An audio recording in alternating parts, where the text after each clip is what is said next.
Hello everyone, my name is Larry Morgan, CEO of RL Liquidators, and in this video I will be discussing refurbishing returns.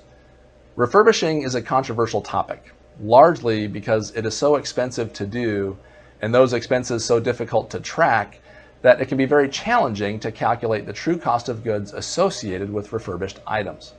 As a result, it's difficult to determine if a refurbishing program is helping or hurting the company's bottom line.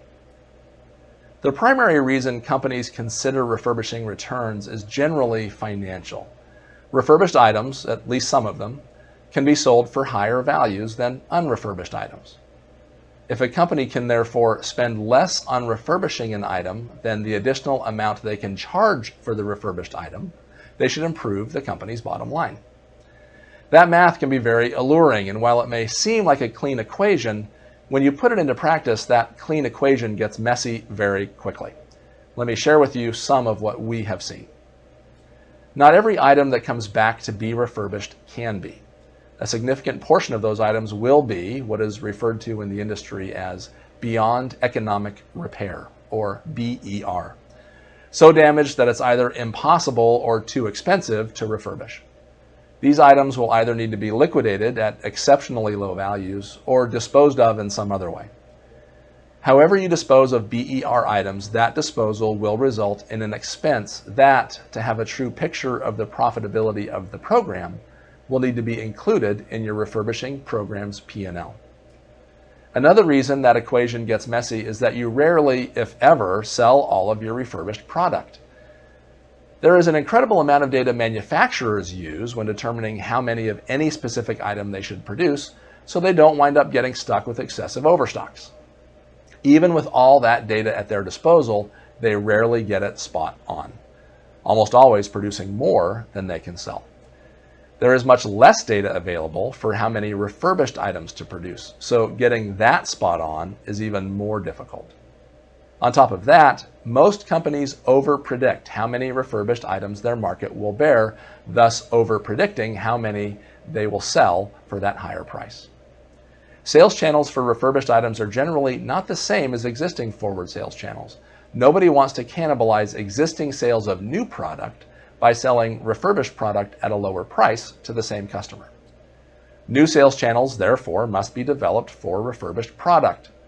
Companies will project what they think these developing sales channels will produce and how much refurbished product they can move. But with very little data to work with, they almost always over-project.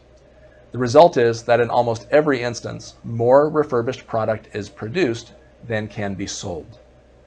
We met with a company, a worldwide brand name, who had refurbished so much more than they could sell that they had to rent 3 very large additional warehouses to store it all. This highlights another difficulty with refurbishing.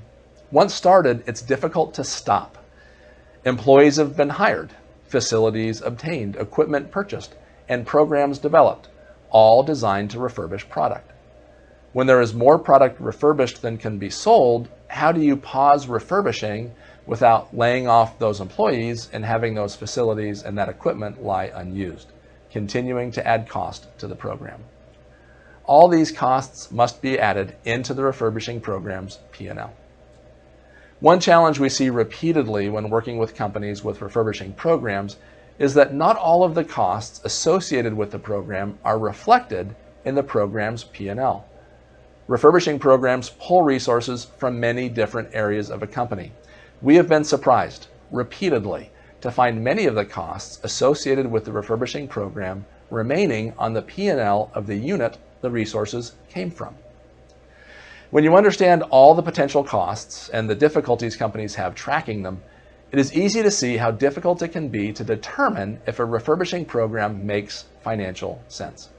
Many companies that refurbish openly acknowledge that they don't know with certainty if their refurbishing program is helping or hurting their bottom line. They just know that it was expensive to start, it will be difficult to stop now that it's going, and would be expensive to restart if they decided they needed it. So without definitive data to the contrary, they just keep it going. Aside from financial reasons, another common reason for a refurbishing program is environmental. Companies may choose to have a refurbishing program, even if they know that program will not be profitable, because of benefits the company can claim from environmental laws or simply the goodwill of the general public by being a good global citizen. In instances such as these, the loss that the refurbishing program may produce could be offset by the other advantages gained or properly allocated as marketing costs on a different P&L. For whatever reason you may be considering a refurbishing program for your company, that decision should be given a great deal of consideration. It is so easy to get swayed by the allure of the math of how much more refurbished product could sell for that you fail to recognize the significant additional costs and difficulties that will come with the program.